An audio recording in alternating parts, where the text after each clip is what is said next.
And it's live.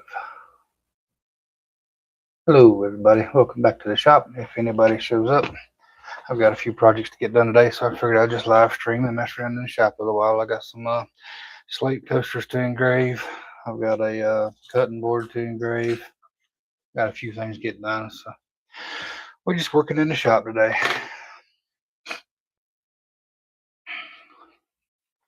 Welcome in if anybody shows up.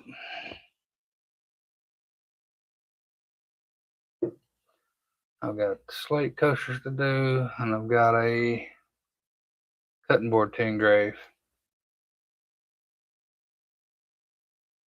First thing I need to do, I guess, is open my slate coasters. I ain't even opened them yet. They just came in a bit ago. I hope ain't none of them broke.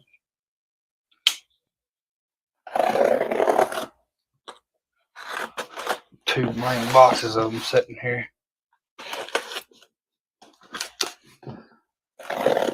When you're buying slate coasters in bulk, generally you try to plan on having some of them broke.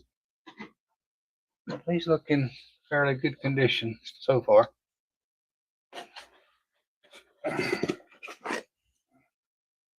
Oh yeah.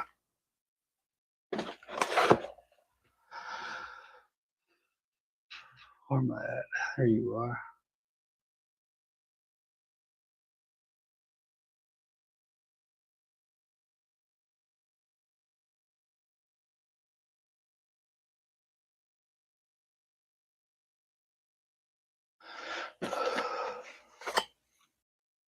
Slate coasters galore. I got 100 of them to engrave.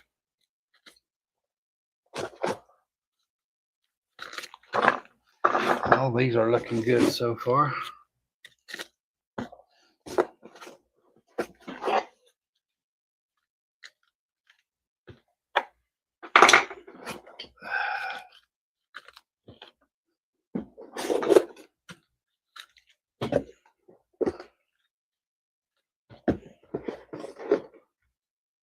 Good. None of those are broke.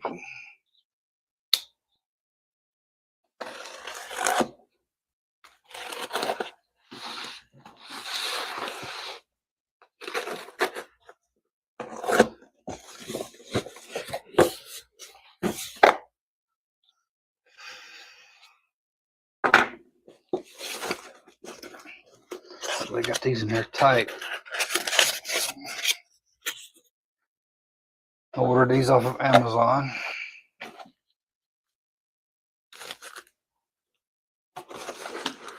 Oh. They came in today. Both these boxes was packed in one larger box. The big box looked like it got drugged to the house.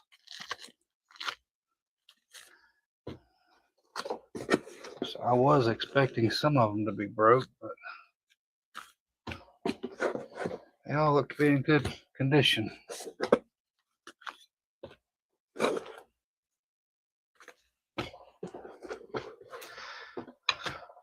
Good. Now, if we can keep them that way, if I get them engraved and boxed back up,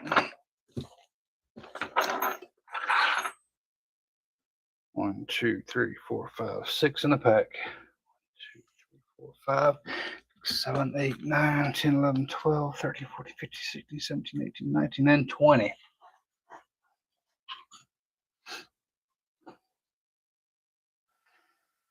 All right.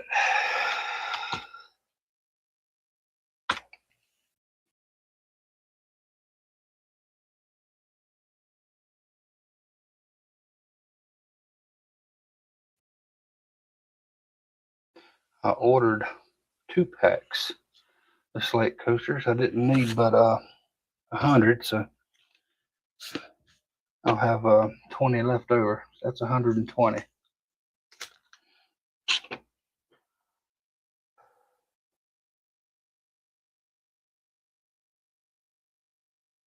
Let's see here.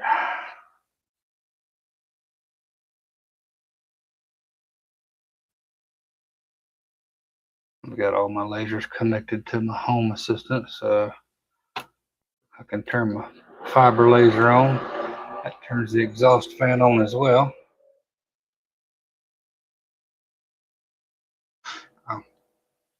That's my local IP, so don't worry about trying to get any information off that IP address.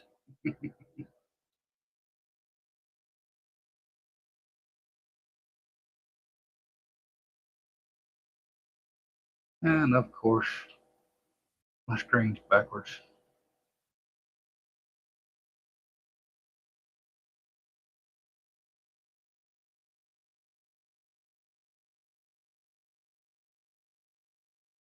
How do I flip that around?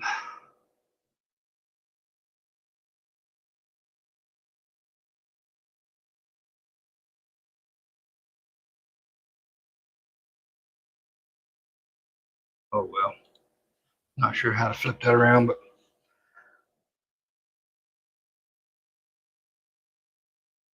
why is it even backwards? It shouldn't be backwards.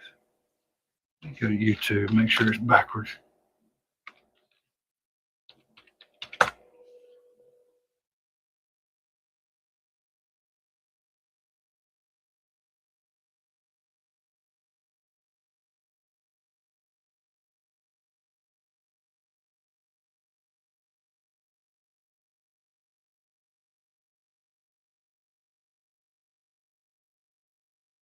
Oh, it's not showing backwards on YouTube.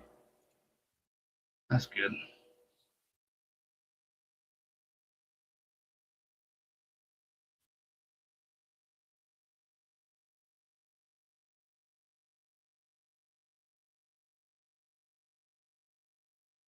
All right, then this is the image I got to put on the coasters, and this is the image I got to put on the cutting board.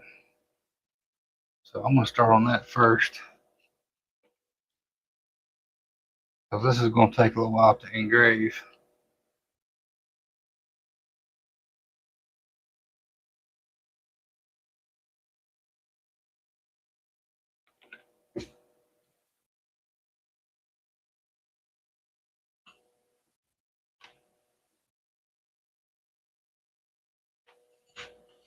And one of my cameras went to sleep.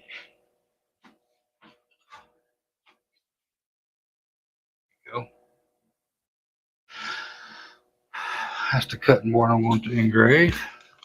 I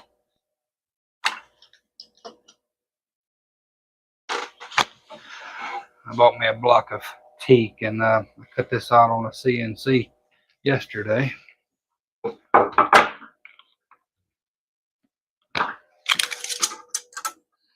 It is 16 inches by 10 inches. That's exactly what I was looking for.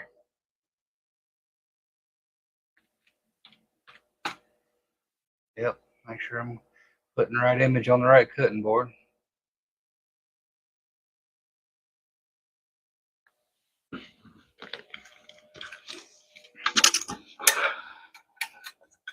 I'm gonna put me a little dot in the middle.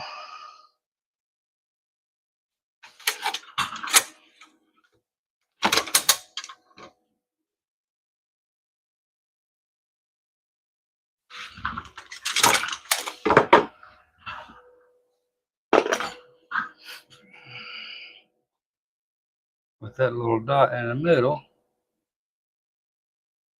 I'm gonna have to get rid of all the rest of this stuff here.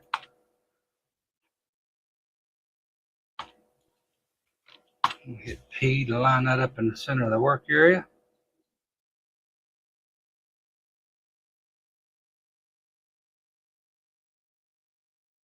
I'm doing this one on the laser tree, it's a diode laser.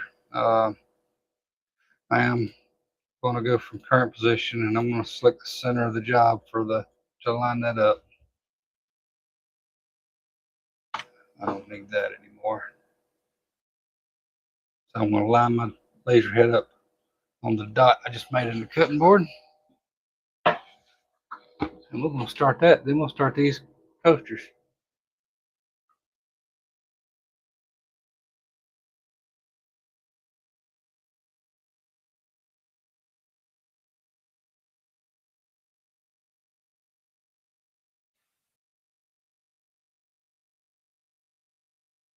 I got a lot of windows open here. Diode cam. And of course it's dark in there.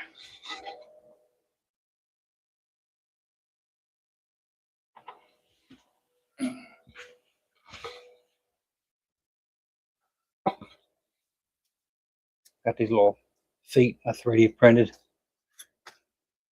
I'm gonna be using that to hold the cutting board. If I can find all four of them. I'm missing a foot.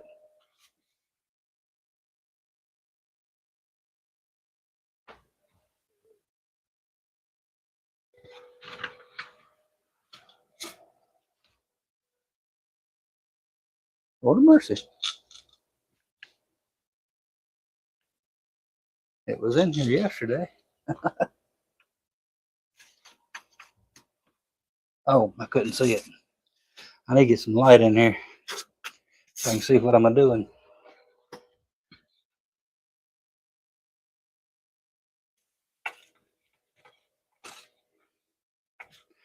One of these days, I'm going to set this up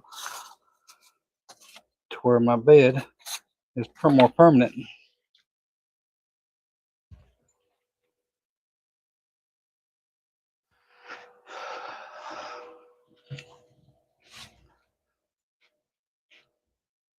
But that day ain't today.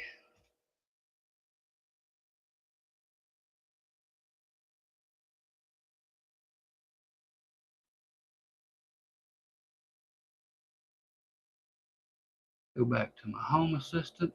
I get to turn my diode laser on.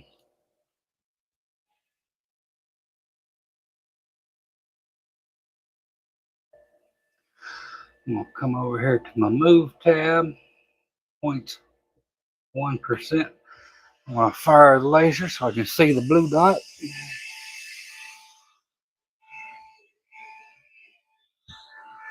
First, I'm going to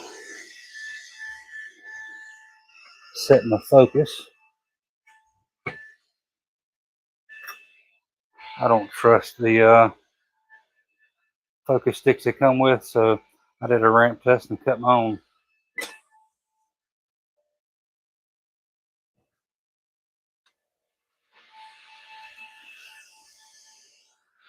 Yeah, you ain't seeing my laser yet.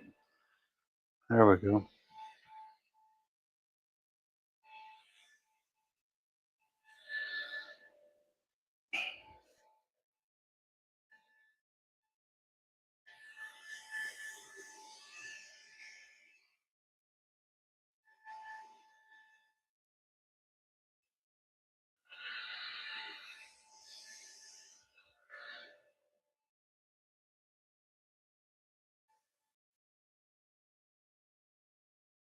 Frame that up.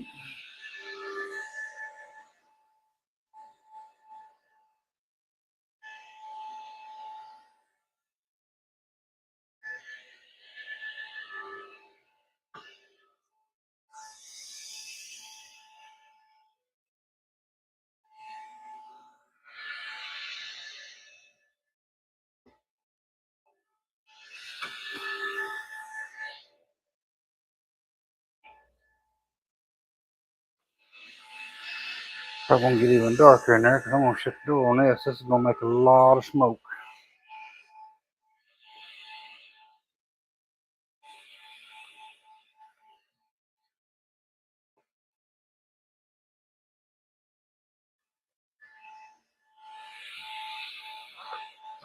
Well, give you all a headache, tip the camera over. The only reason I got a camera in here is just so I can see the material. I do not use a camera to line my projects up at all. They're not that accurate anyway.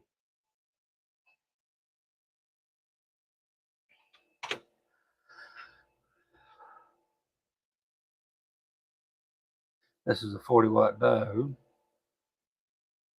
So I always run it at 100% power.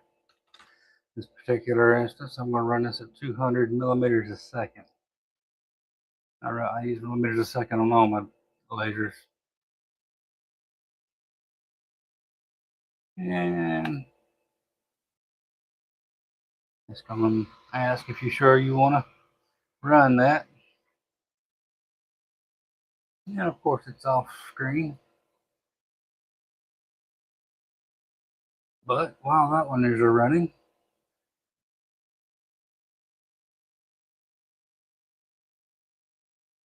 I've got another instance of light burn over here. And this has got the fiber laser.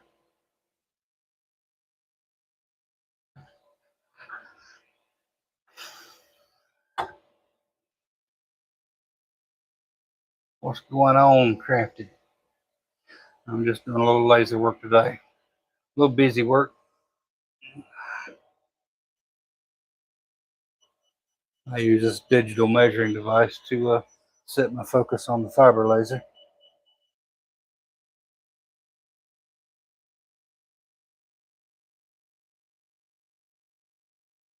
I bounce the laser off the bottom of the galvo versus the edge of the lens. So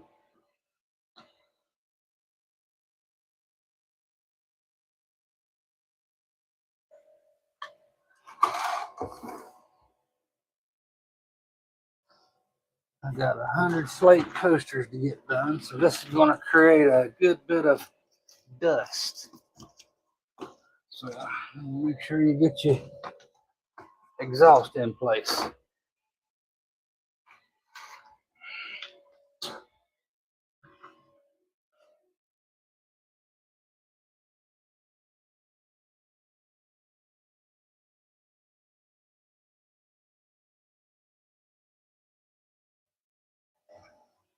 That is in the center of the work area, so I'm going to choose that right there for my jigs. These plastic jigs came with my fiber laser. They work, I guess. I didn't get the metal ones. I need to make me some new ones.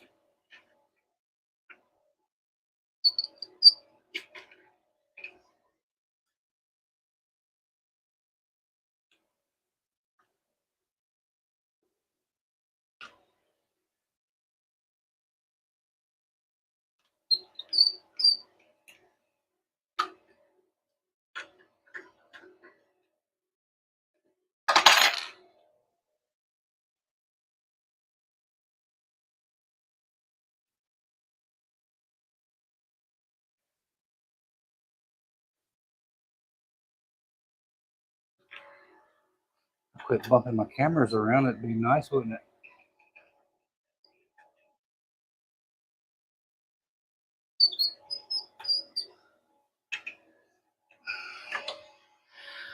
All right. You might not be able to see the red dot I got framing right there, but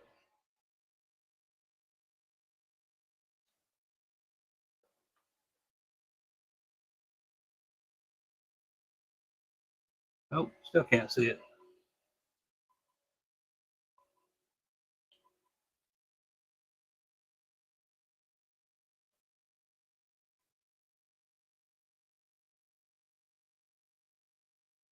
Can't see that red dot at all on camera. Well, it's right on the edge of this jig bar. So I'm going to scoot it over. I'm going to scoot my design over just a little bit.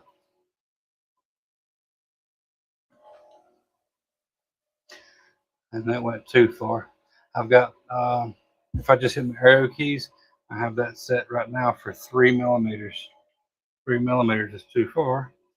I'm going to hit Control and jog it down a little bit.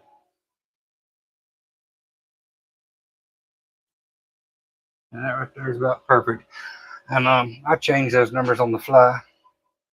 Some people ask me a lot how you do that. You go up to your settings and you click on your units and grids.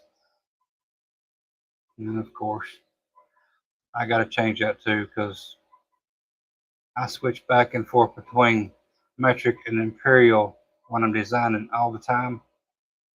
And right now it's still changing my speed, and it's also changing the units in here. I don't want it to do that, so I need to fix that too. I thought I had this set to 3 millimeters. It's on 5 right now. I wonder what's scooting so far. But this is how you change that anyway. You hold your control, and you push your arrow key, and you can set the value there. And just the arrow key by itself, you set the value of whatever you want it to be there. And shift and arrow key, and that's set to 20 millimeters. That's going to make a big jump. But I change those all the time depending on what I'm designing.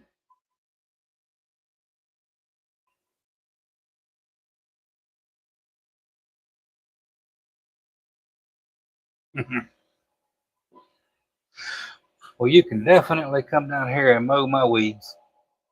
I'll even let you use the remote control lawnmower.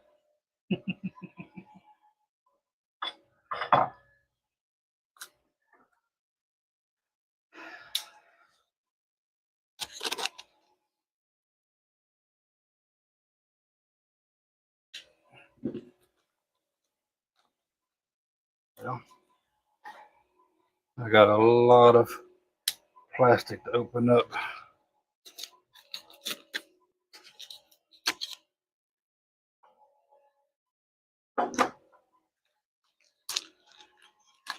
Oh, that was a thin one.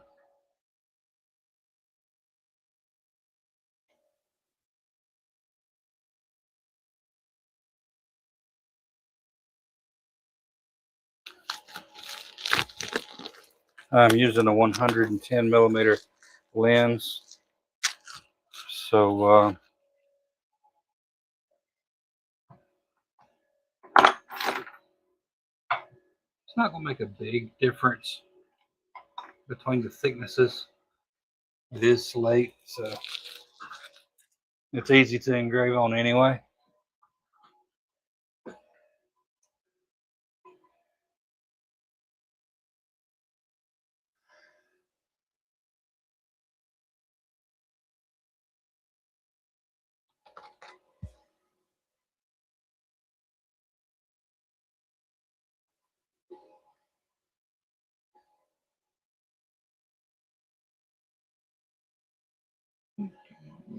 Fiber.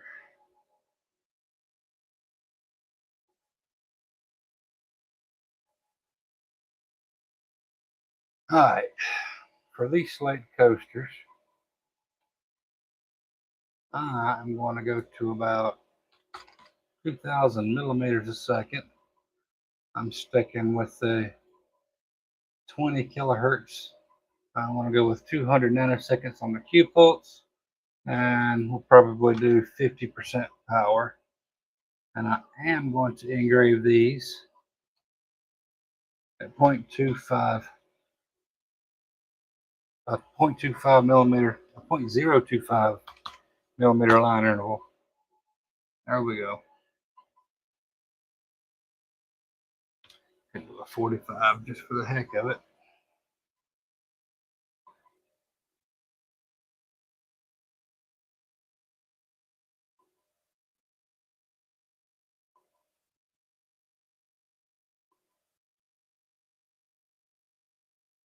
So let's go ahead and shoot that one and see how it turns out.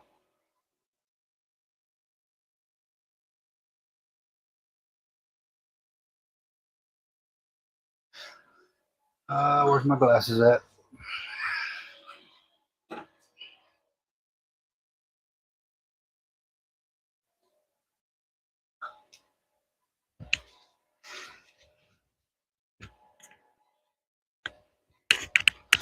You only get one pair of eyes. You might want to protect them. I'm already having to wear reading glasses as it is.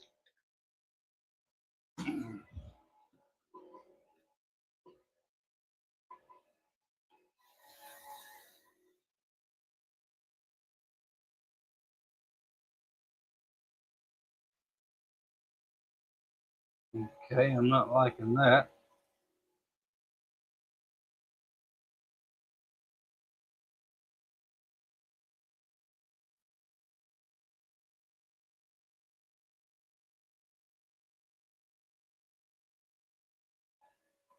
That ain't coming out very contrasty. One thing I do need to look at though is that scripture there. See if that's even big enough. Can't hardly make that out. That's one thing they was wanting to make sure is that scripture right there was pretty legible. So I need to probably increase that size anyway. I did on the cutting board and I forgot to do it over here.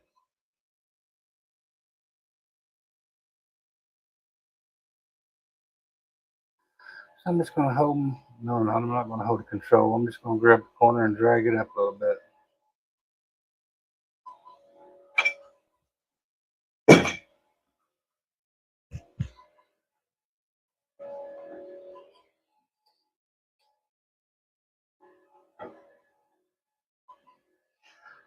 I didn't like those settings, so I'm going to hit it with a little more power. We'll move the frequency to 200. We'll move power up to 60.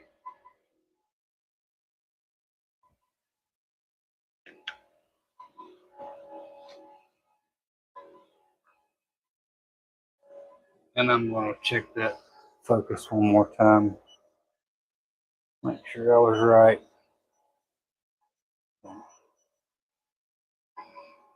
270, yep.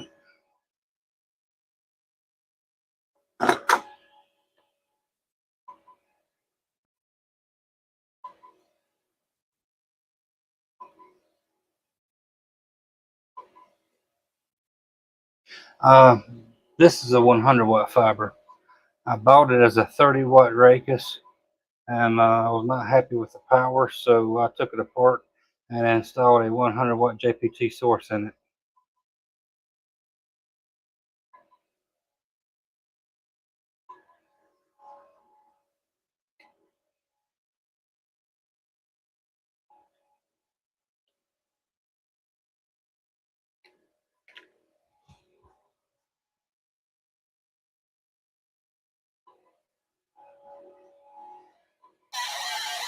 Ammo better.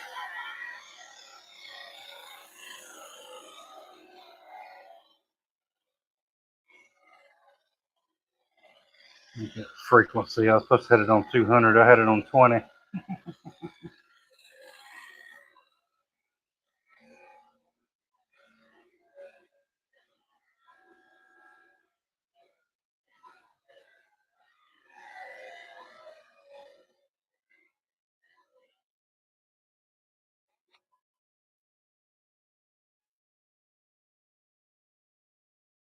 Oh yeah, I can see that scripture now. That's much better.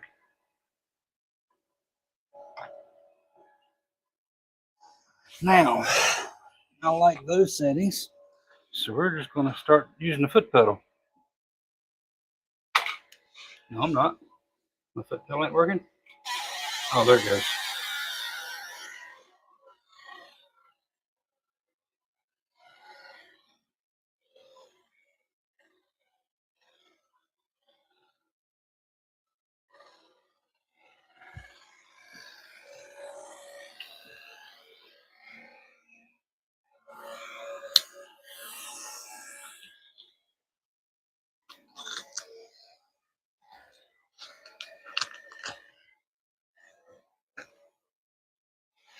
So we're just going to sit here and crank out coasters now. If you got any light burn questions, go ahead and throw them in. Any questions?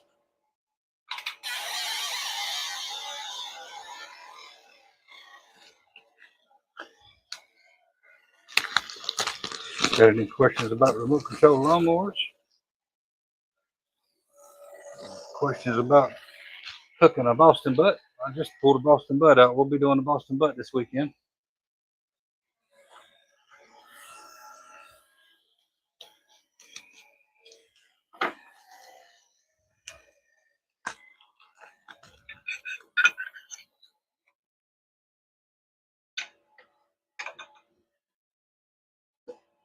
Man, I'm kicking the camera again.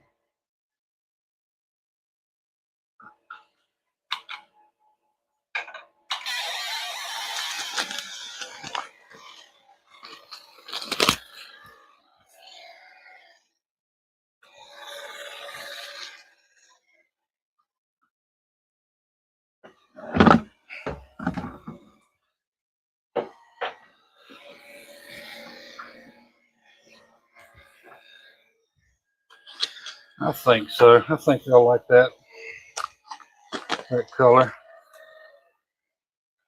To be honest with you, I can get them to look a little bit nicer on the diode laser, but it will take forever to do these on the diode laser.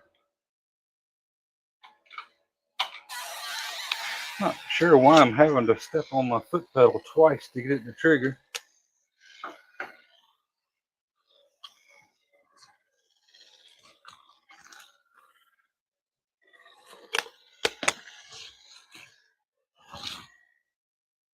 Might have a short in the wire or something.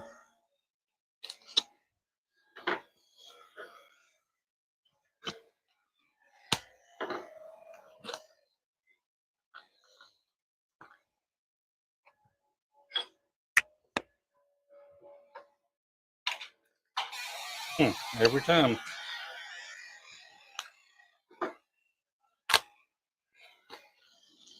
Maybe it's not a flaw, maybe it's a feature.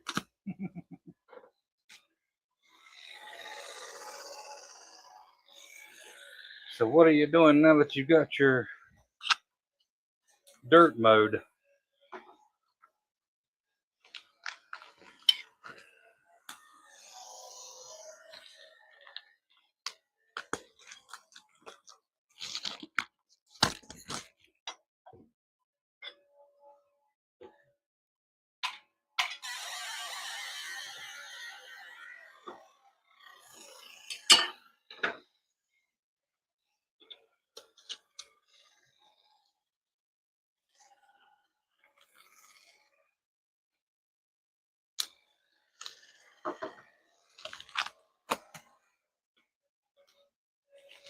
Nine times out of 10 when I'm engraving about anything, I change my settings, or I set my settings on the fly. I've got them wrote down somewhere, what settings I've used in the past, but I always make sure I get a couple of extra whatever's anyway. In this case, I got 20 extra slates. Do some testing on.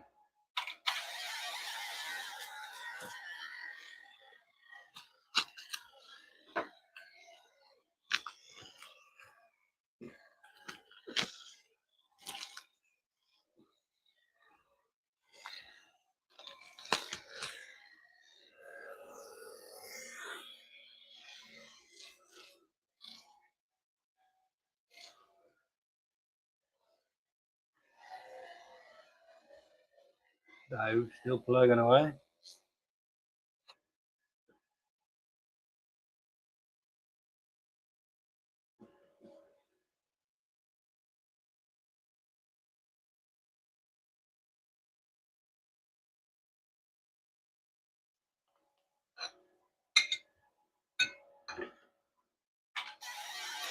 I stepped on it one time and it worked. So I don't know, it might be a short in that foot pedal. I'll check that out. I don't use that thing very often. I don't do a lot of repetitive jobs on the fiber. Normally it's one-offs. I do a lot of pocket knife engraves with people's name on them. So I'm not doing a lot of repeat stuff.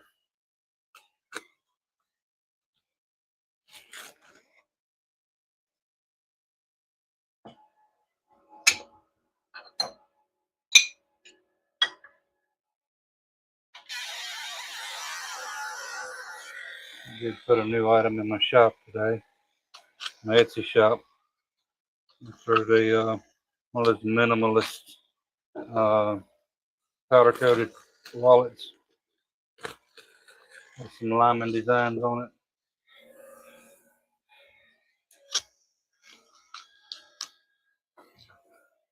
I'm working on the Etsy shop just a little bit today.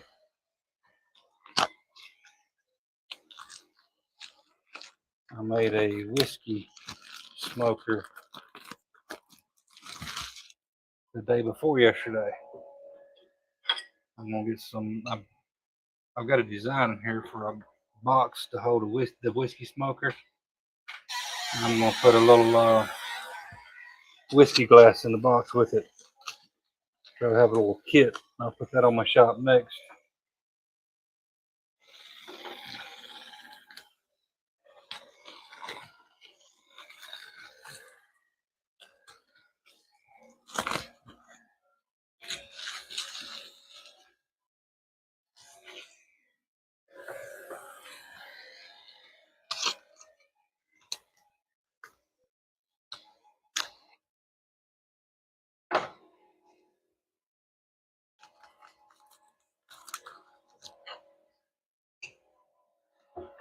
Three people in here just watching the laser run.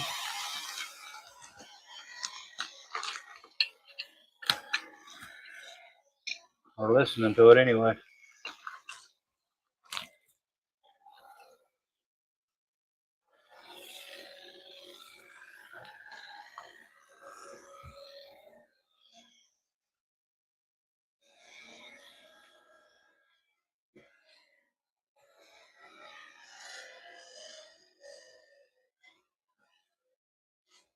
Mr. Happy. Happy's in the house.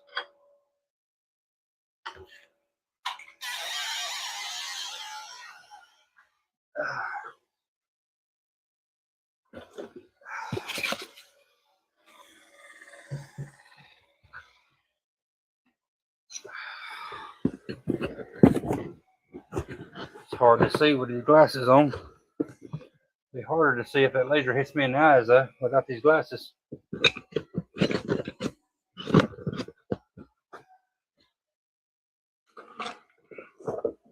There are some pretty dark glasses.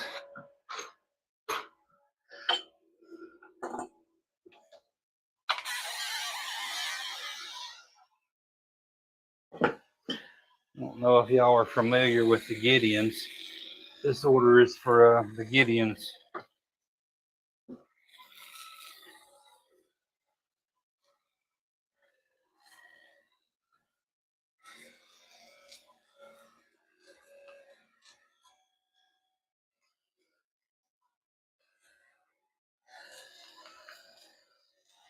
We gotta make time to have fun on the lasers.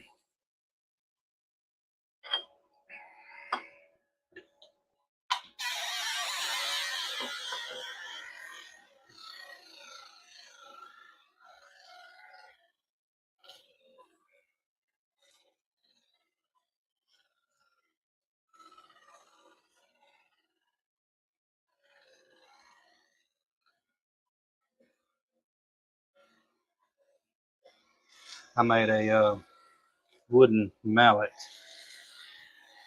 I'm probably going to end up making another one. I like the way it came out, but I'm going to put a little metal coin in this each side of it, of this next one. I carved it out on the CNC, and I'm going to carve out a little pocket so it can receive some of my coins.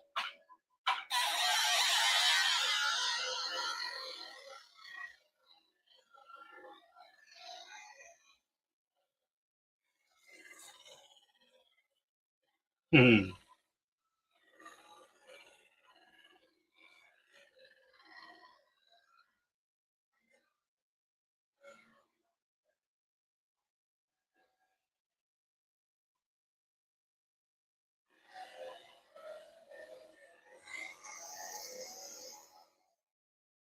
All right, let's see if this works.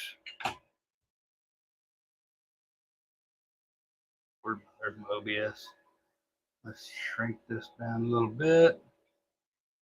I'm going to close that.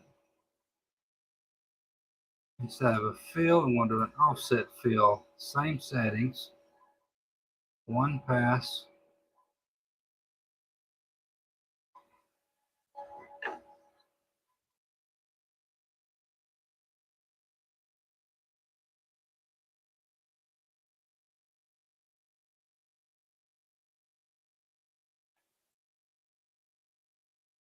Taking a while, take a little bit to calculate that one.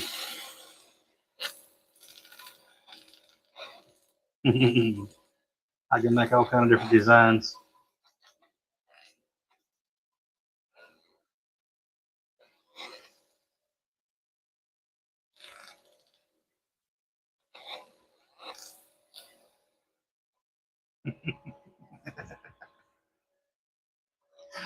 Miss Ellen in the house. How are you doing today?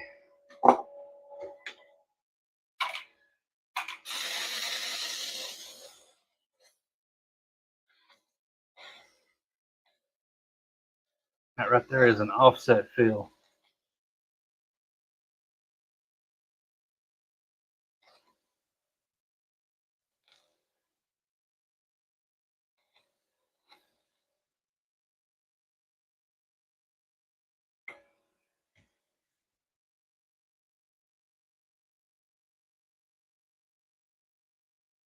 I think they're actually looking a little bit better that way too. So I'm gonna keep that up.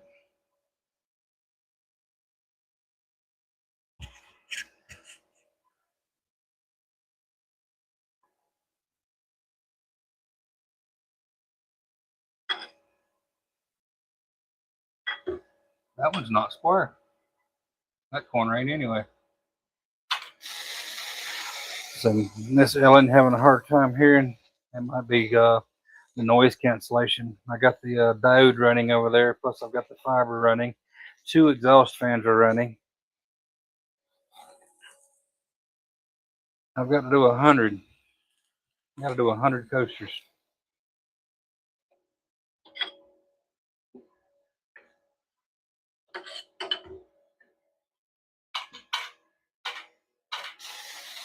I had to hit it 3 times that time. Definitely something wrong with my foot pedal.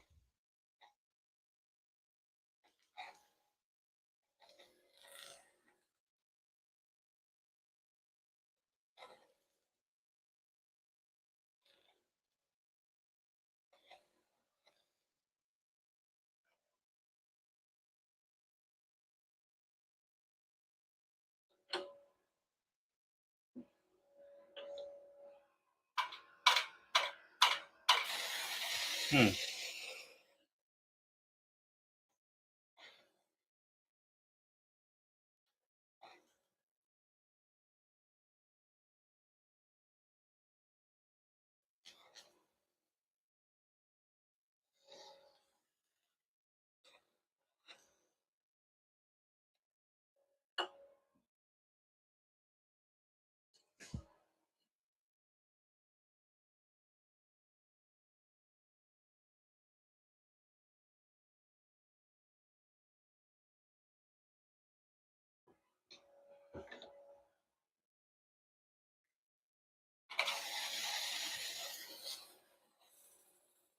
Can you hear the laser?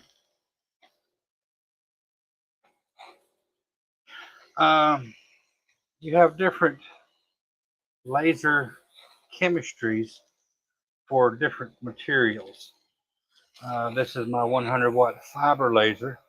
So I will use it on anything metal. I can do deep engraves in metal, stone, slate, stuff of that nature. But it will not do anything on wood. It will not do wood at all. I've got the diode laser over there that can do wood and dark acrylics, but it cannot do anything on clear acrylics.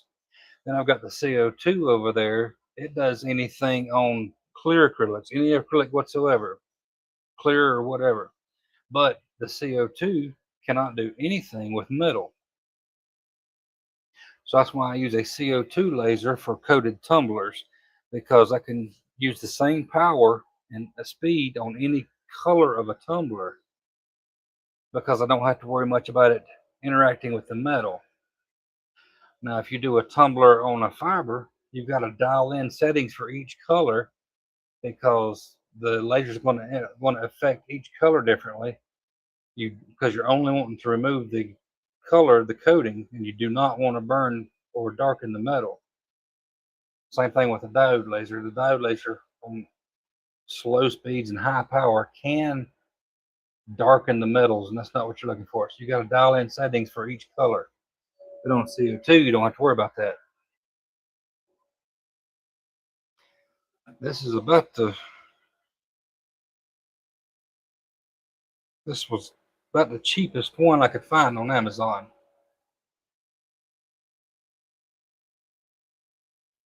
And like I say, oops, there we go. Like typically, you would want to measure from the lens down to your material. But the way I've got that,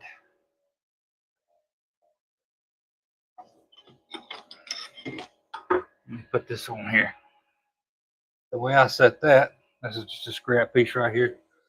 If I move this laser up and down, you can see it getting weak. If I move it back up, you can see it getting stronger again. When it's at its loudest and brightest, you're in the perfect focal distance. But once you find your perfect focal distance, then you'll set this on top of your material, turn it on, and I measure to the bottom of the galvo, and that's saying 268. So that's where I should be for my perfect focal distance. And like I said, all these slates are a little different thicknesses. I think my diode just quit. Hope it finished. It did.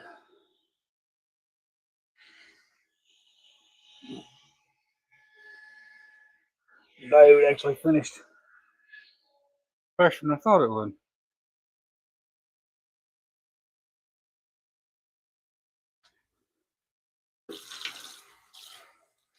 I want to get this rinsed off a little bit.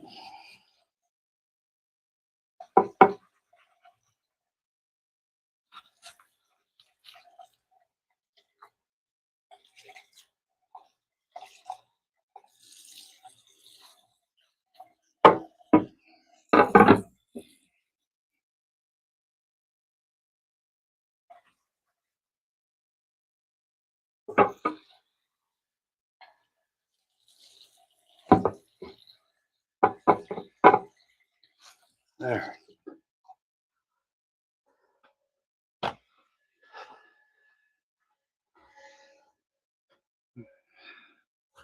Can go back to my home assistant now and turn the diode laser off.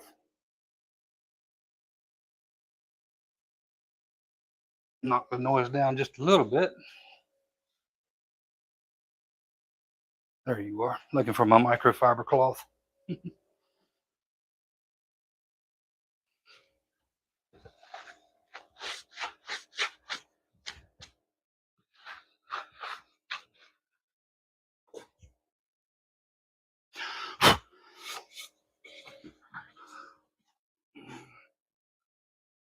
You away.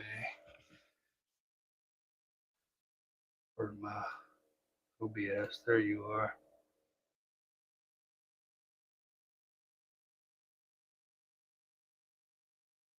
I made this cutting board yesterday, and there's the engrave they wanted on it.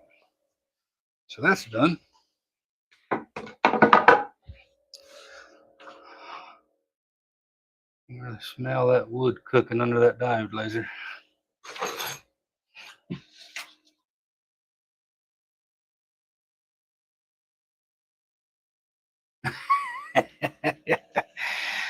Well, kind of hard to hear with no headphones, I guess.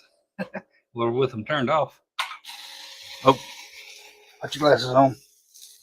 You shot an eyeball with a laser.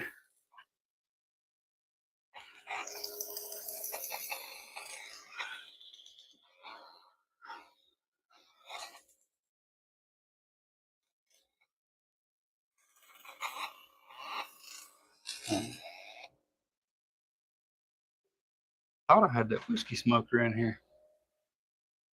Miss Ellen, I made a whiskey smoker yesterday out of oak. Turned out real nice. Now I just got to learn how to drink whiskey. I've never learned.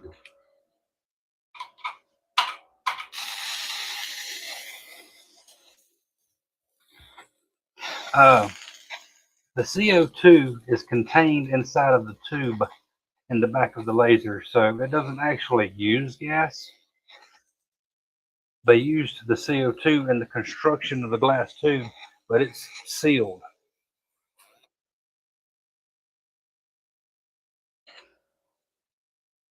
I think I put it on my Discord, Ellen. Now that you mentioned that, posting it somewhere.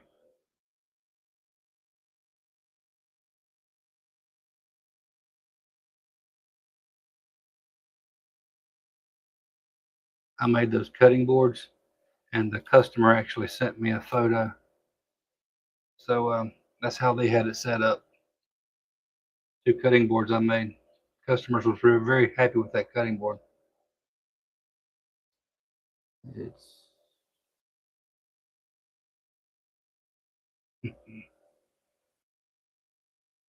oh, there it is, right there. There it is.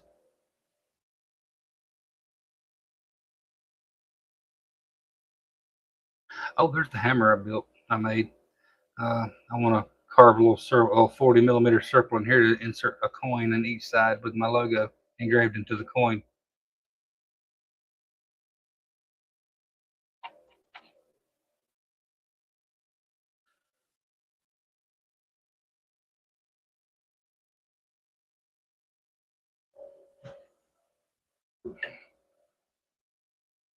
It's a piece of scrap oak I had left over from when I made a 30-inch by 30-inch cutting board for a lady, and that was a piece of scrap left over from that. She wanted a large cutting board, so I made her a pretty good one.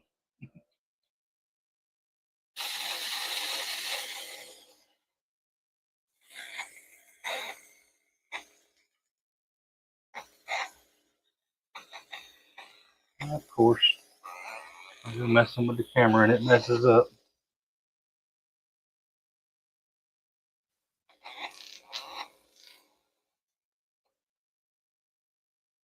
Fibercam, go away.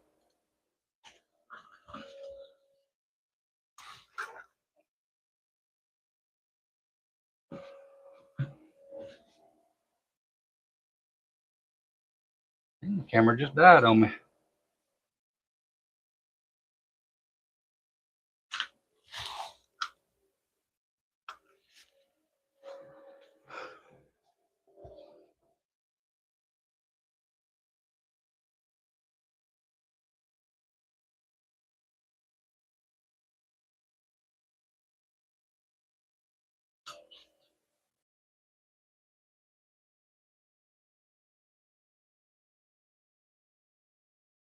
There it is. I've got so many cameras connected right now. Took me a minute to figure out which one it was. I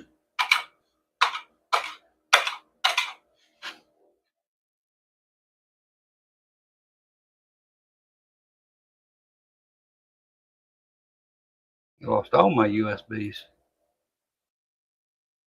There we go.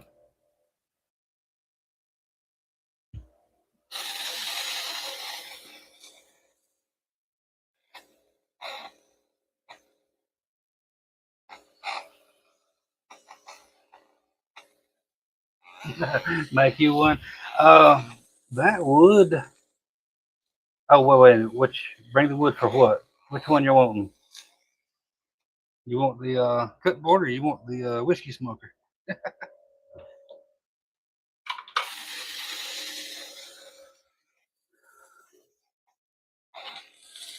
Oh, the freaking galvos are fast. I'd like to have a CO2 galvo.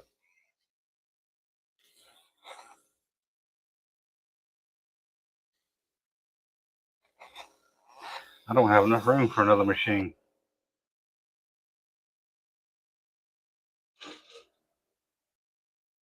If I mess my camera up again. There's the tower unit. I'd like to have, this is a 500 millimeter tower. I'd like to have an 800 millimeter tower so I could use a 300 millimeter lens that would let me do more round surfaces without a rotary. Because the longer your focal distance, the more usable lens you got, the usable part of the beam. No more toys.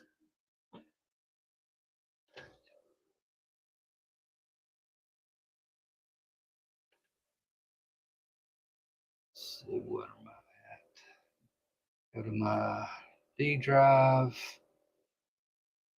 Probably in they might be in projects.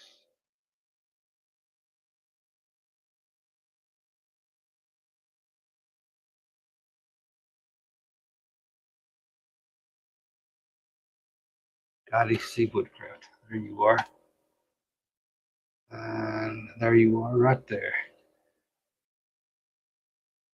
What is this? This is the laser tree. So I'm actually done with this. I'm just going to save that for the time being.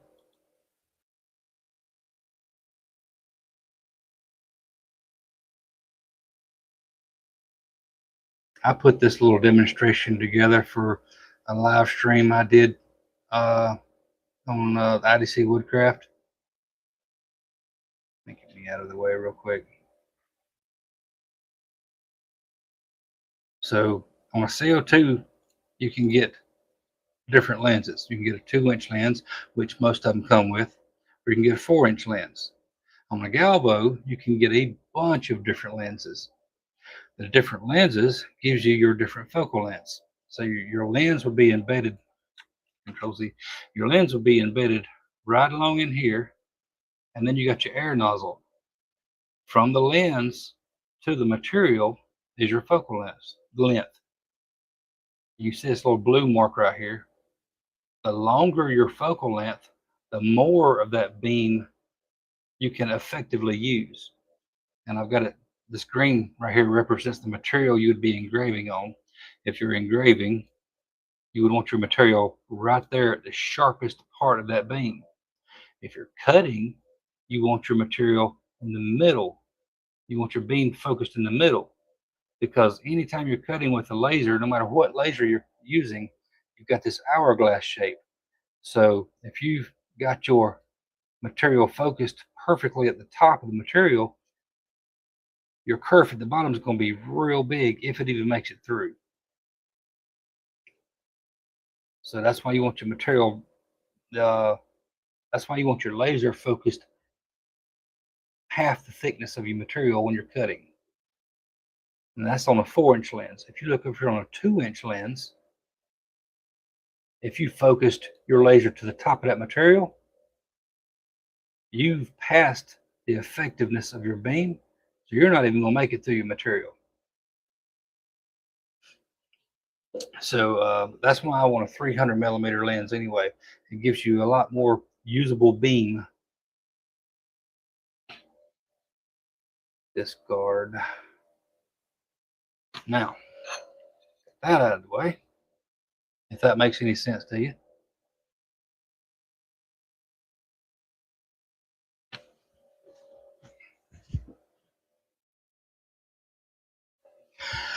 Lost internet. Oh, Lord.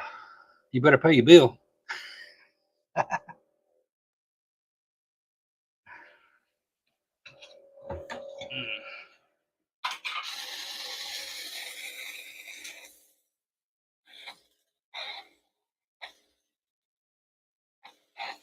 Yeah, most CO2s come with a 2-inch lens.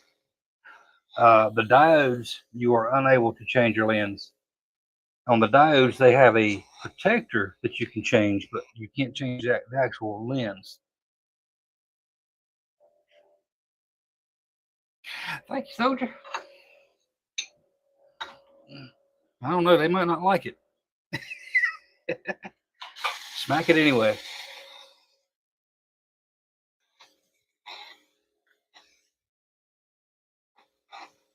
I got that explanation out of the way. I can turn my camera back on so you can look at my ugly mug.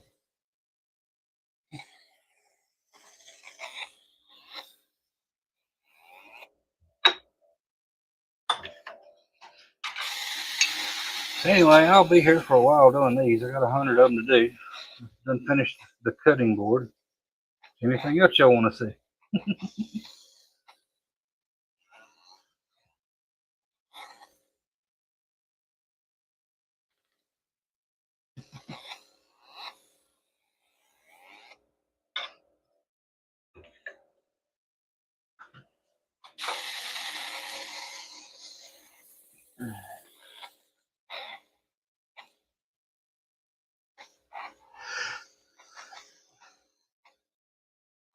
Ellen, like I said, I bought this as a 30-watt laser, and I was not happy with the power.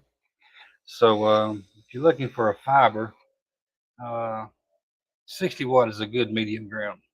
This right here is a 100 watt.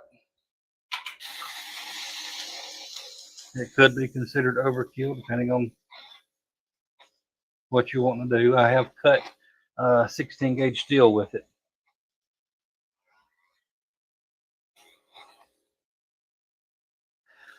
Well, save me something. Don't need it all.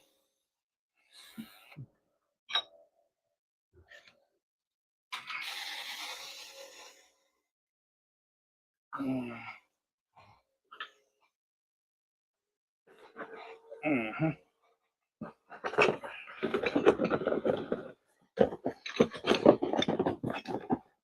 1, 2, 3, 4, 5, 6, 7, 8, 9, 10, 11, 12.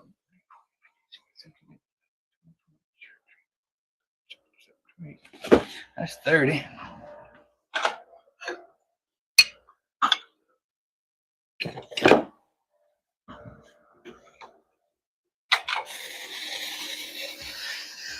What's for dinner tonight? I came home and had pork chops. Pork chops, macaroni, and mashed potatoes.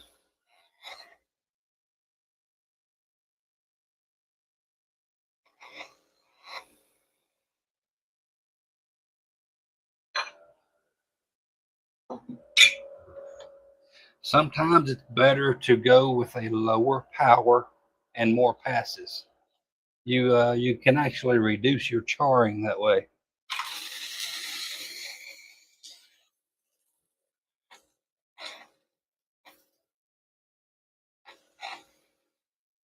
What's the power on your laser? I can't remember.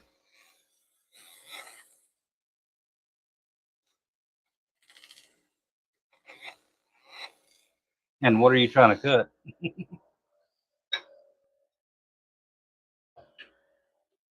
60. Okay, that's what I got.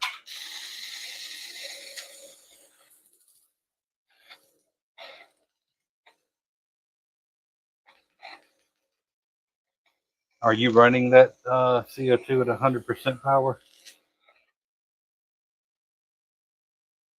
That's not really good for a CO2 tube.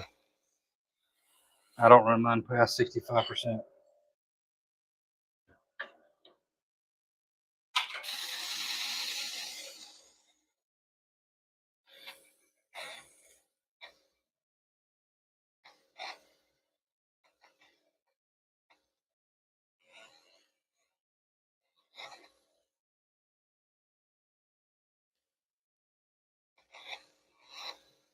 How thick of a material are you trying to cut?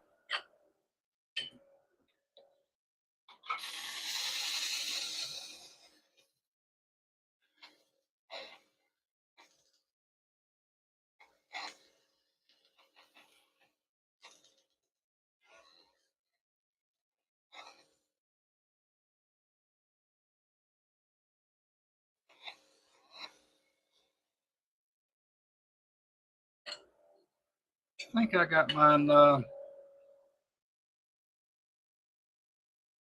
half-inch material. I run like 8 millimeters a second. I will not run any slower than 8 millimeters a second. If it needs to, if it doesn't make it completely through at 8 millimeters a second, I'll just add more passes. Uh, Air assist is another thing. Do you have good air assist, or are you using the little fish tank pump that they come with? If you use shop air, that can really help your cuts.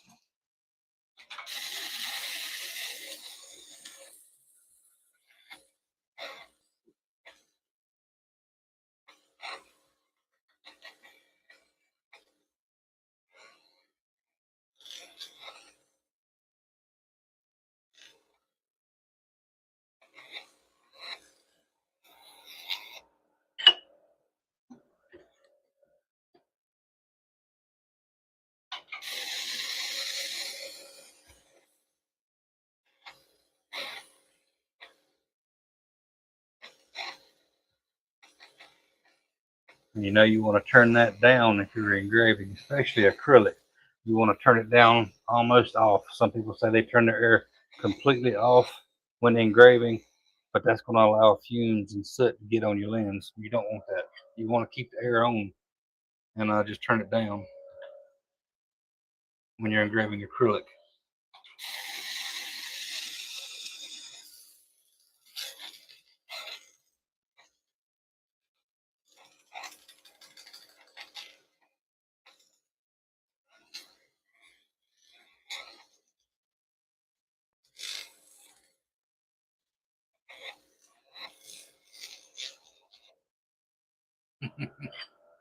Hook it up and burn stuff. That's what you do with it.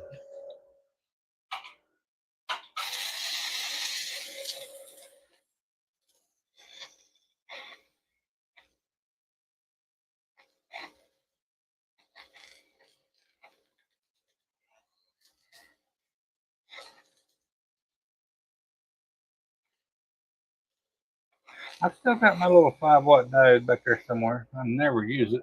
It's not even hooked up. My 20-watt diode's out in the building, up in the loft.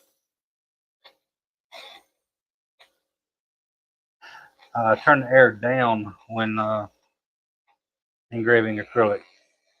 You don't ever want to turn it off because that's going to allow some of those particles to float back up into the nozzle and collect on the lens. You don't want that. If you're running an air compressor, you do need to make sure that the air is perfectly dry because moisture will collect on the lens too.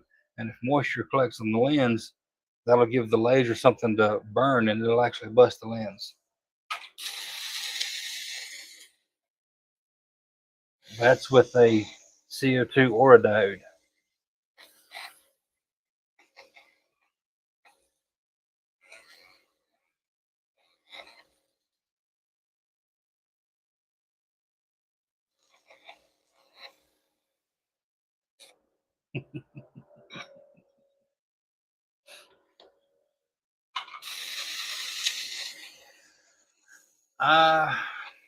In my CO2 laser, right as the air comes into the nozzle, I cut that line right there and I put a little valve in it.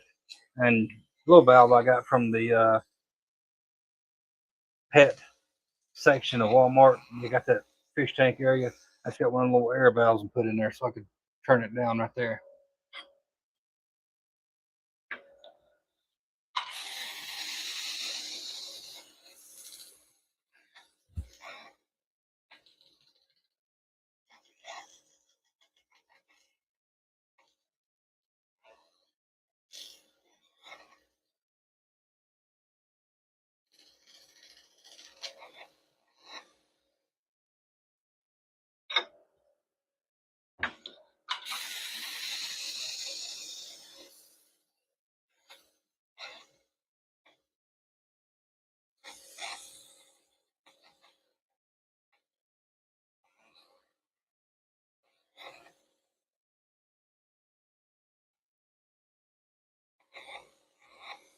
Pine is a softwood,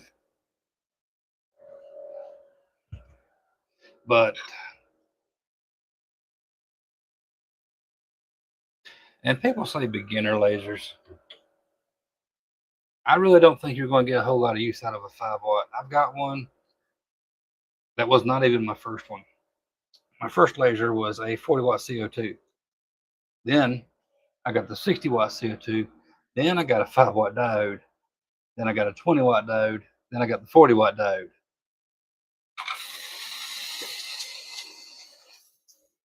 I'd say as far as a diode is concerned, 20-watt is about something that won't frustrate you.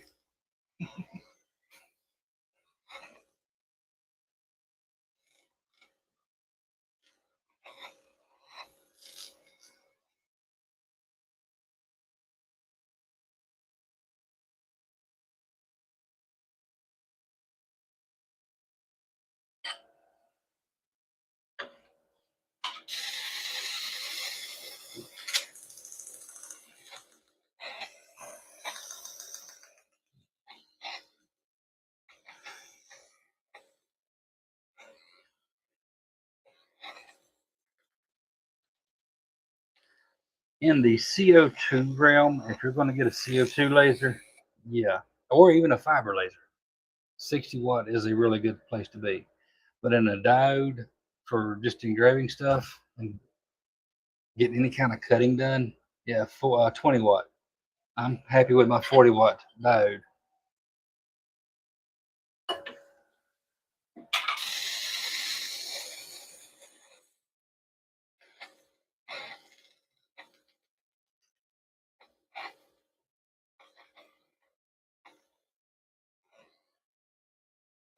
You're going to have a hard time cutting with 5 watts unless it's something real thin. You'll cut paper really good. Cardstock.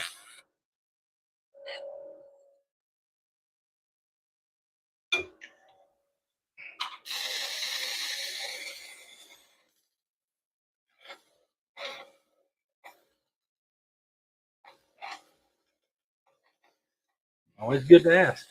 Absolutely. And my first CO2 about 8 years ago.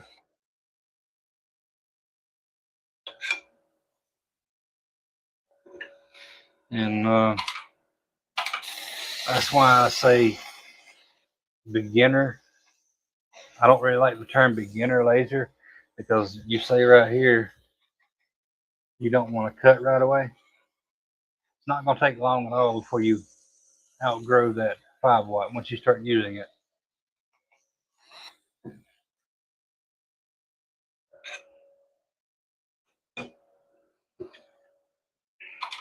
You start making some cool stuff, people's going to start seeing it. People's going to start wanting you to make it for them. Then you can start collecting some money and buying you a decent something to work with.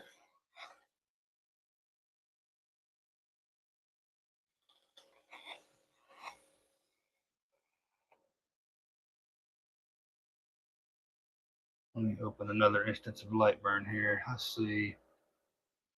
Get my OBS. FiberCam, turn you off for a second. OBS, turn you off. You can open as many different instances of Lightburn as you want to run different lasers. So while that's in the background,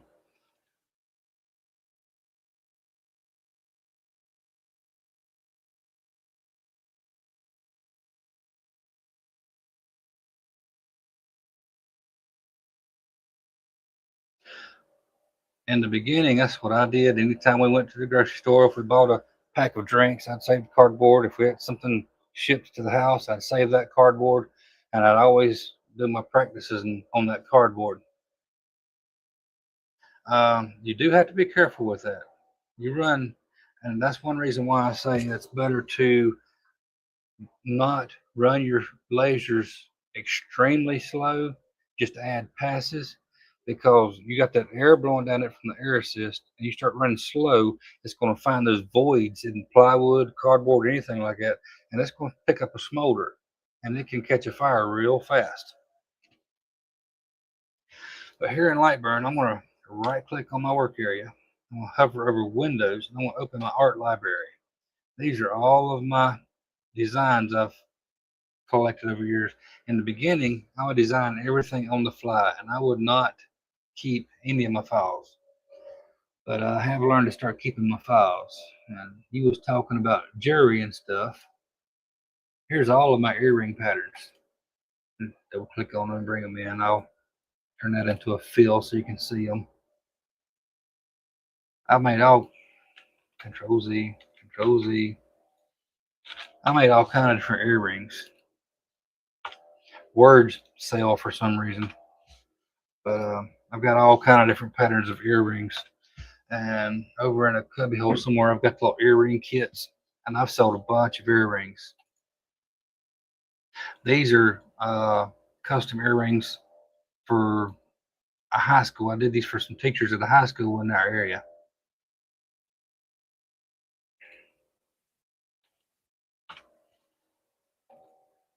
I got a bunch of different earrings. They just keep on going. Easter, I got some Halloween designs. Valentine's Day. But this is where I keep all my designs right in here. Cutting boards, conversions. I do these on my cutting boards. This is a conversion chart. Uh, from gallons to cups to ounces and all that good stuff. And I'll engrave these into cutting boards. Discard. Now let me get back over here, turn the fiber cam back on, and get back to work.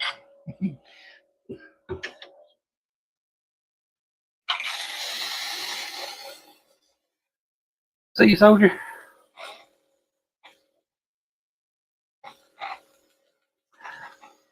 That's Marjorie.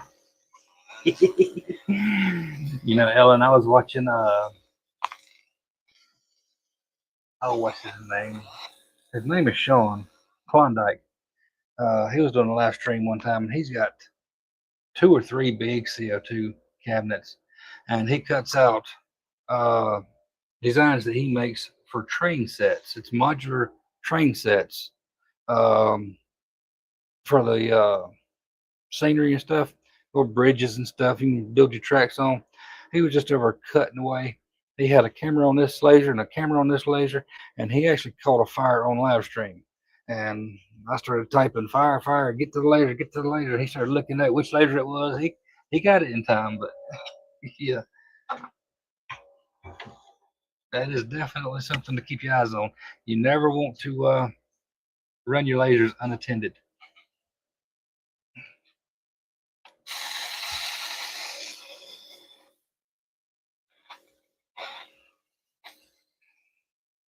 CNCs either, for that matter. Something happens to the CNC controller and the gantry just stops and that bit's still sitting there spinning, it'll also catch a fire.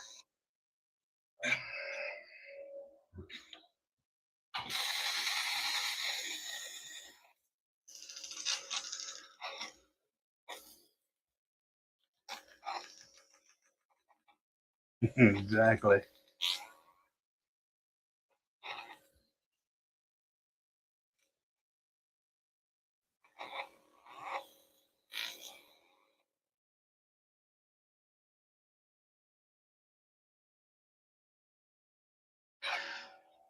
If you can do that with a router, Lexan.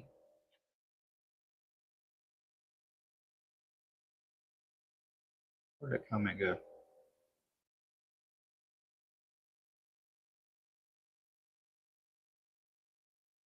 Oh yeah, I've definitely had a router smoke up.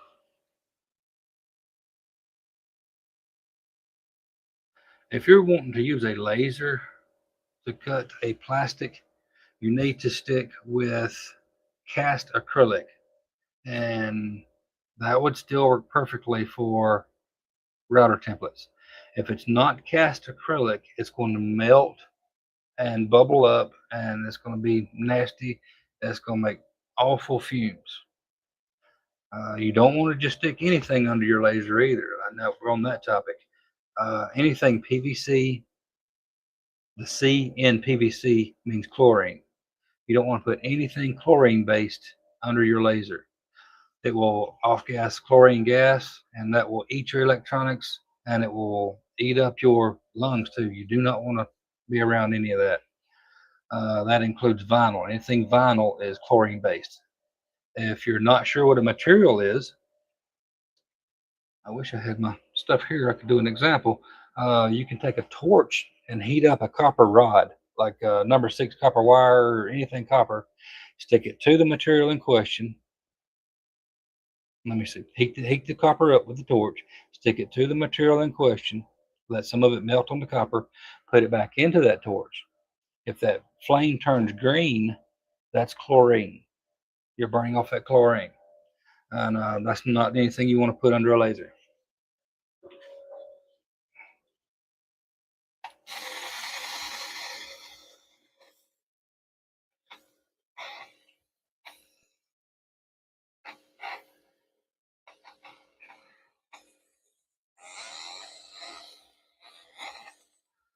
Leather.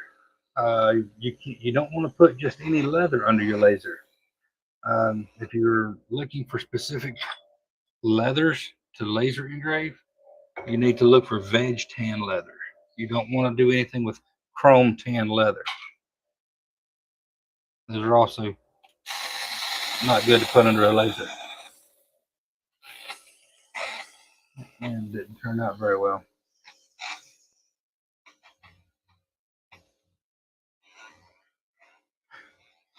And my buddy Alex over at Laser Everything, just last week, he actually stuck his hand under his fiber laser while it was running to show it's really not going to do anything.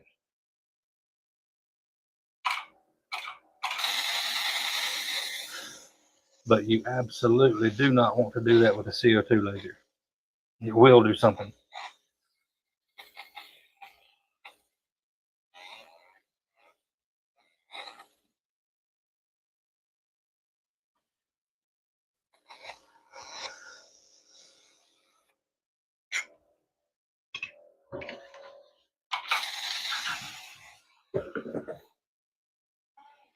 Six, 7, 8, 9, 10. Hey! 12, 13, 14, 15, 16, 17, 18, 19, 20, 21, 22, 27, 28, 29, 30, 31, 32, 33.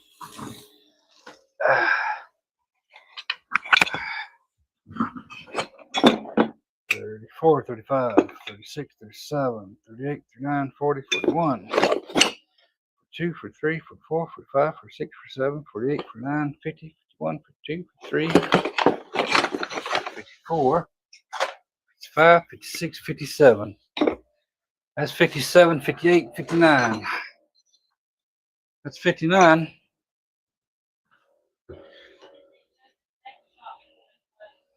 What time they close? Find out. Google Maps. Get Jonah to look it up.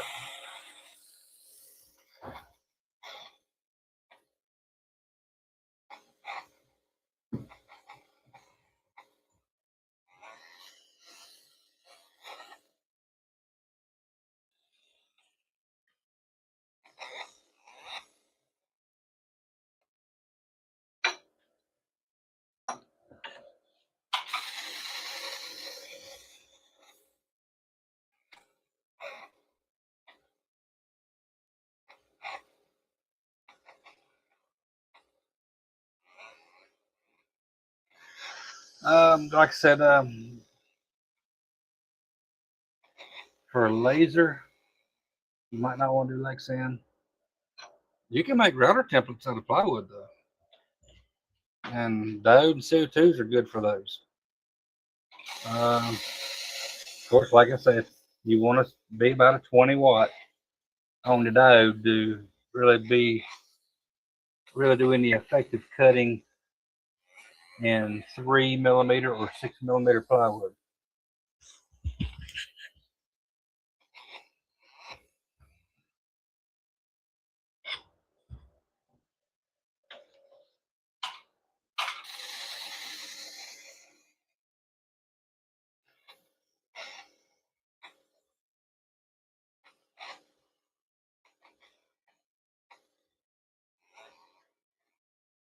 Yeah, but the router templates can be made out of a lot of different stuff.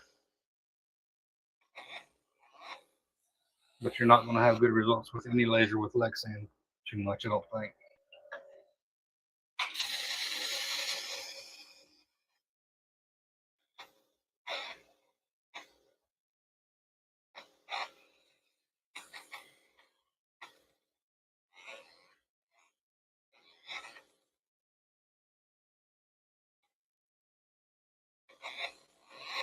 Because if I'm not mistaken, Lexan is more like an extruded acrylic. It's not cast acrylic.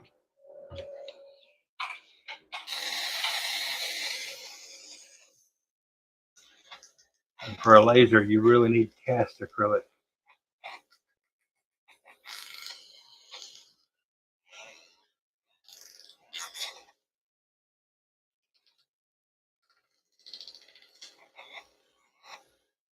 Yeah.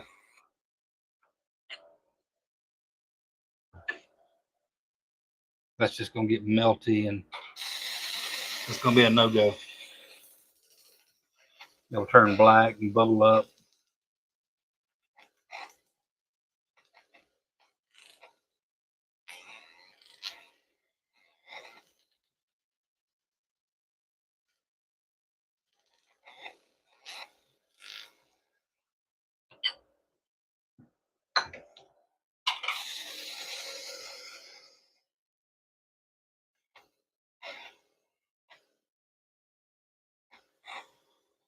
And the smell. Sounds like somebody got some experience over there.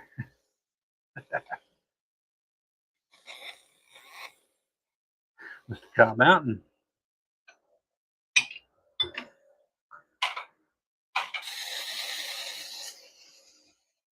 How are you doing this evening?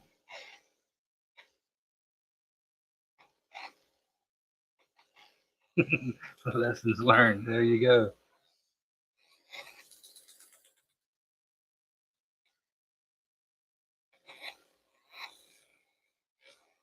It's all trial and error.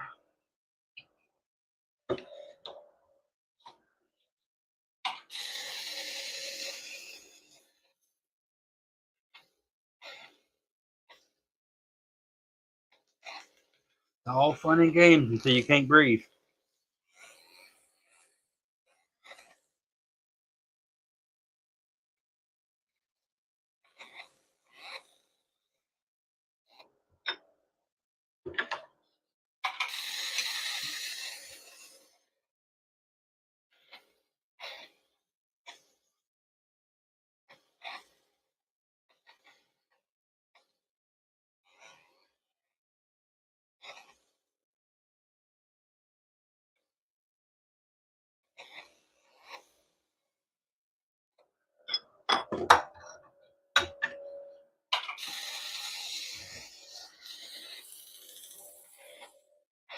I was planning on trying to do a live and doing a little bit of a design work, but these are going too fast to actually get any designing done.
Tech has came a little piece since we were growing up.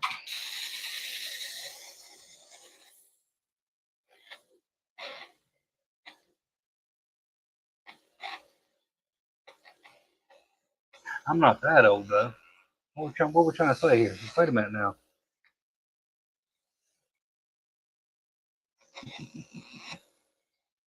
I'm not an old man yet. I still got a couple months before I turn 50.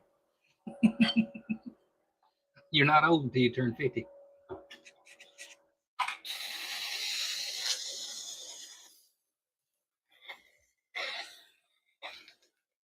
Now, once I turn 50, that number's probably going to go up a little bit in just a couple months.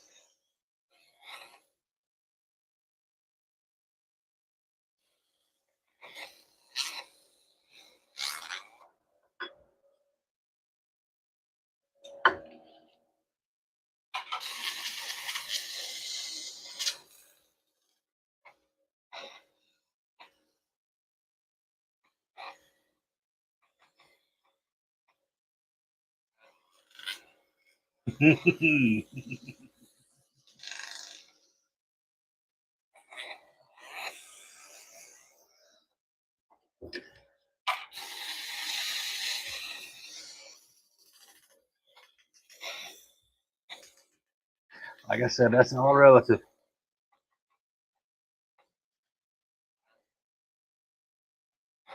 Are they really now? That's interesting.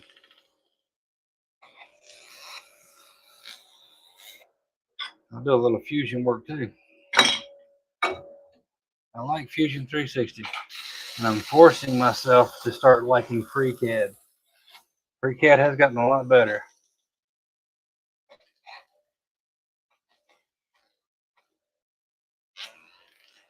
Mr. Mike.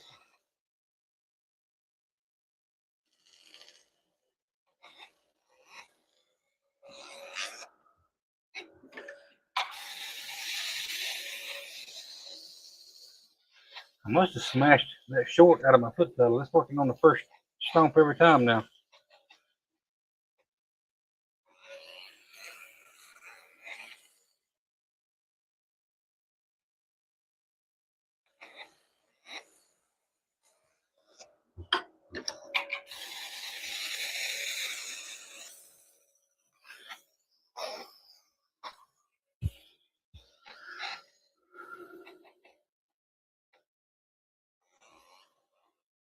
Like this fiber laser, I came out extremely cheap because it's a Franken laser. I bought it as a 30-watt Raycus about 4 years ago. I think I paid like $2,400 for the 30-watt version. Very underwhelmed with the power. So I spent $4,000 on a 100-watt JPT source to put into it. So at the time, that was cheap. Now, since then, lasers have gotten cheaper. 100 watt is overkill for most people. So about a 60 watt Galvo is about a fair starting place to do deep engraves. 30 and 50s is still good if you just want to do surface engraves. But if you want to do deep engraves, 60 at the minimum.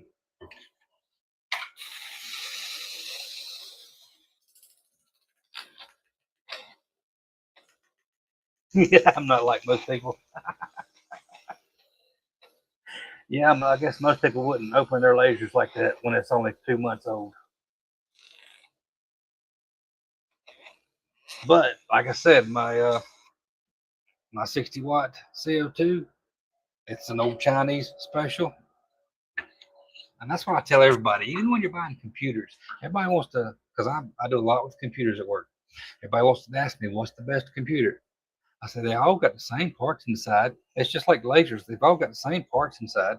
There ain't but two places you can get a hard drive. There ain't but two places you can get a processor. There ain't but a handful of places you can get memory. When you're buying something like that, most people are considered with support. Now, support's not something I care about because I'm not going to reach out to them. As long as the device works when it gets to my hands, I'll take care of anything that happens after that.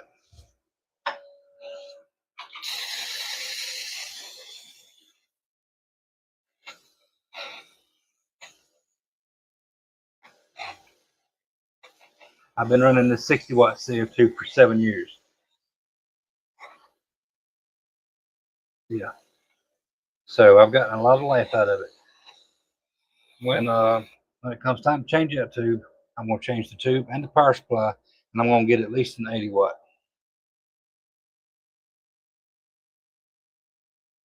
Called an all-in-one. Didn't care for it.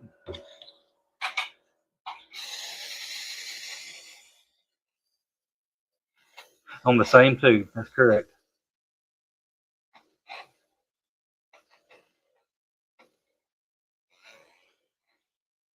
Now, when I bought it, everybody was saying you might get 3, you might get 4 years out of a tube.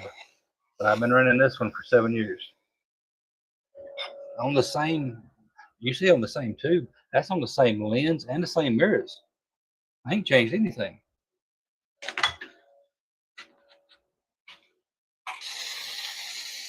I keep it clean.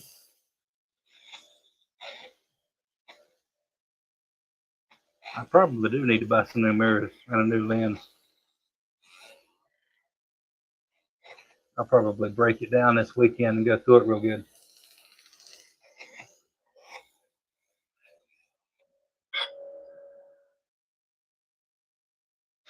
Actually, I'm not 100% laser either. So, I mean, I do run it, but I'm not running it all day, every day. So that's got a lot to do with that too. Because I go outside tomorrow, I'll probably be on the CNC, or I might even convert over to a plasma, and then I'll be over here 3D printing. So I'm not just on the CO2 all the time.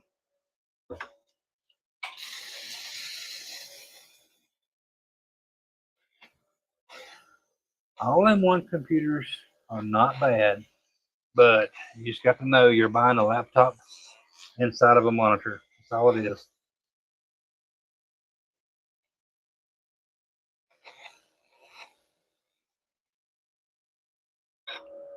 I'm going to show you one thing real quick. A lot of people I've seen in the different live streams, laser live streams, been talking about Lightburn acting up. So let me get rid of both of these cameras. And happens more often on laptops than it does anything really. Sometimes when you maximize your screen, you'll notice that all your layer panel down here is gone. It's not actually gone, it's just fell below the taskbar. It's not supposed to do that when you maximize. But sometimes this ain't the Lightburn issue, this is a Windows issue. Happens a whole lot with Windows 11. I noticed today it done that to me at work with my Chrome browser. Half of it was just, or part of it was just hidden behind the taskbar, although I had it maximized. One thing you can do to try to alleviate that is right click on your desktop, go to display settings, get this over here, go down to gaming, and under game mode, turn that off. That'll help stop that a little bit, because it happens a lot with Windows 11. And like I said, everybody's blaming it on Lightburn, but it's actually Windows that's messing that up, because it's not just Lightburn that's doing it on mine. And it's not just laptops, like a lot of people thinking. They're blaming it on cheap laptops with lower end graphics. No, it's just the assignment of the work area that Windows is dealing with.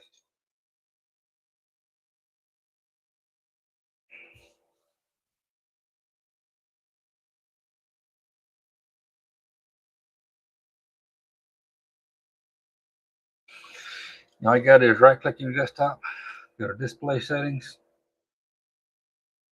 click on gaming, and under the game mode, make sure that's turned off. Thus, it says optimize your PC for gaming. Make sure that's just turned off, and that'll help that a little bit. I mean, you can always just bring it down and slam it back to the top and remaximize it, and everything will show up again. But like I said, that's just a Windows quirk. Windows 11 has had a lot of quirks. I didn't notice it happening a lot because Windows is not my primary operating system. I'm generally running Linux. But when I'm down here on this computer, I'll run Windows because I do need things like Fusion and Vectric vCarve, and they don't work under Linux. The newer versions of Lightburn don't work under Linux anymore. I am running 2.1 RC9 right now. So I'm running a release candidate.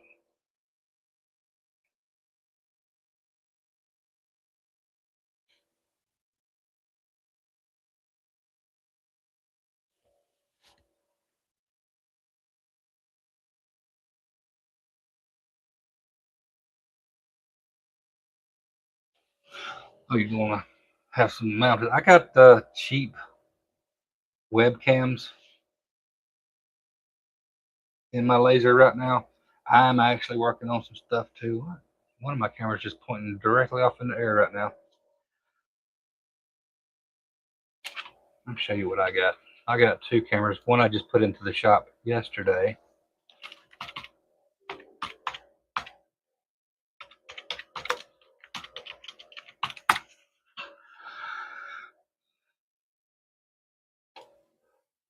No, that's not it. That's the Rally Bar. That's the Meetup. I got the Logitech Meetup.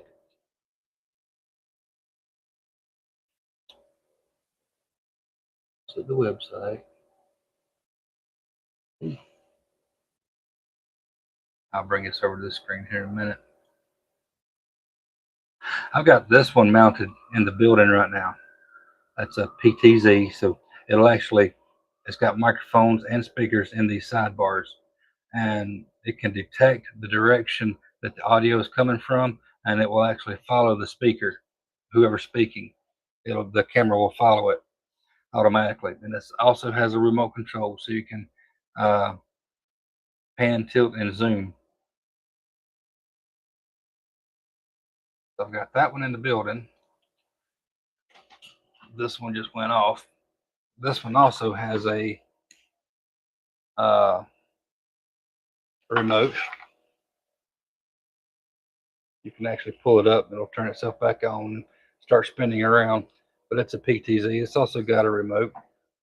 I'm going to put that in the laser lab in here. I use my cell phone as a webcam too, using DroidCam. Got a DroidCam app on my phone, and I got the DroidCam plug-in and OBS. That right there is what's been looking at me. This is an OBS bot. It's also a PTZ camera. That's about the best one I've got, in my opinion. It's $170. I like that little camera.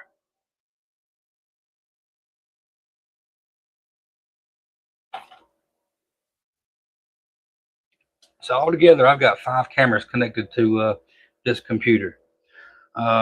If you're running 4K cameras, you're going to max out 2 cameras per USB controller. So that's the controller built onto the motherboard. I bought an extra PCI USB controller and plugged it into a PCI slot, so I can actually run 4 4K webcams.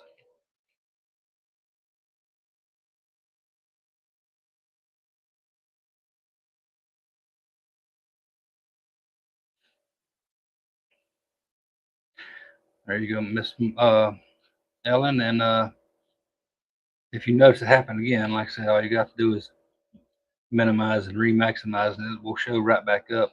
But that should help that out a little bit. I've been looking into that a little bit today.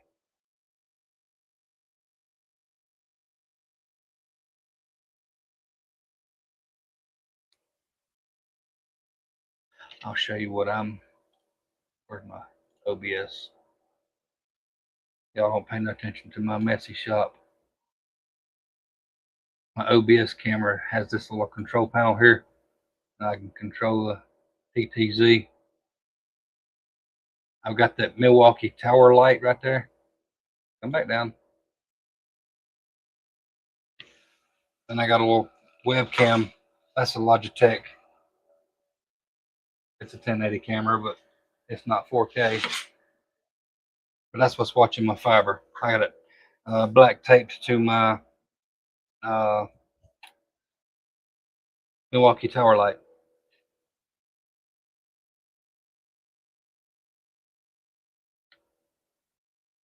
I've got so many projects going on in here right now. I need to spend some time and clean up a little bit.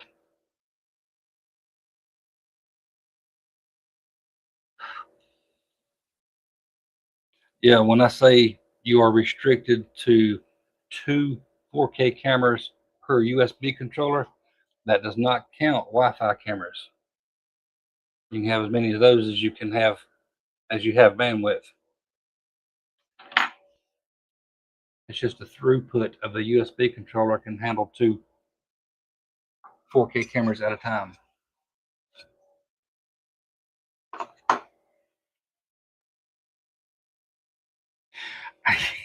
Yeah, you know what? I really should have I really could design something, but you know, black tape is real handy and fast. I've got 4 3D printers over there. Looking at one of them. Over beside my gumball machine that I printed.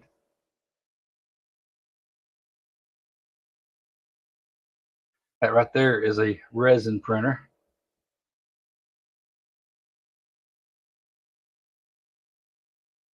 That is a fully 3D printed gumball machine right there that I printed out on my X1C. There's my X1C. And I've also got, it's dark over there. Where is Home Assistant? Let me pull my Home Assistant up. Come on, Home Assistant. 3D printer light. There we go. There's my there's my torch right there. There's my 2 Ender 3s over in the corner.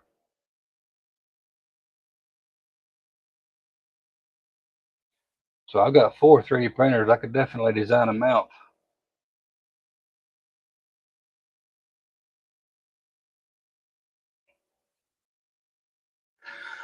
Oh well, I have been live now for 1 hour and 47 minutes.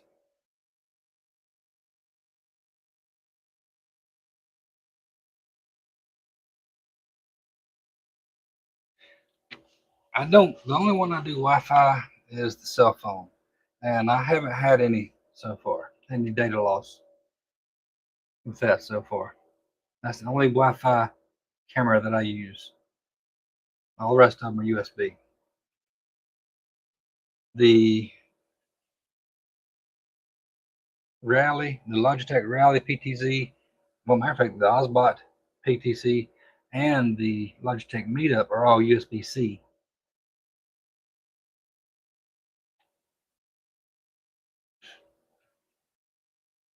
I am actually, everything's been going smooth tonight, believe it or not. And that is probably because I split some stuff up with that extra USB controller.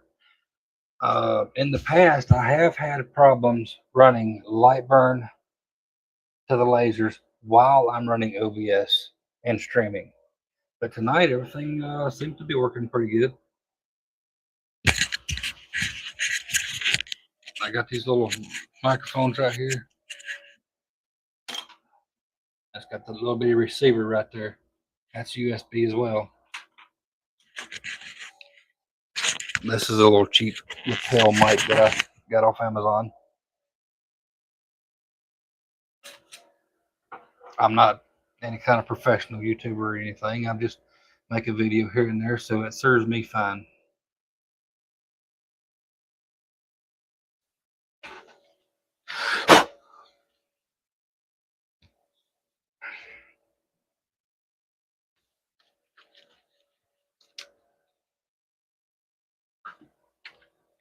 You mean that?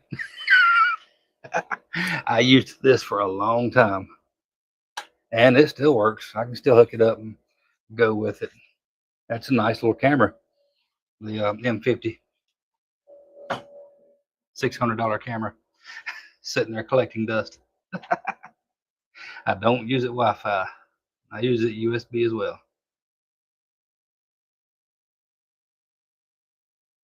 I'm not a content creator either, Ellen. I'm just hoping I can hang out for a little while with somebody while I'm out here working. That's all it is. I'm not a content creator at all. I appreciate y'all for stopping by and spending some time with me while I'm out here working in the shop. But I am going to shut it down. It's hour and 50 minutes now. I'm going to head out to the store here in a little bit. So, like I say, I appreciate y'all for stopping by. Got any questions, you can always hit me up on Discord. Just in case, I'll throw a link in real fast. Let me go to Discord. Go to my server. Invite to server. Edit link to where it never expires.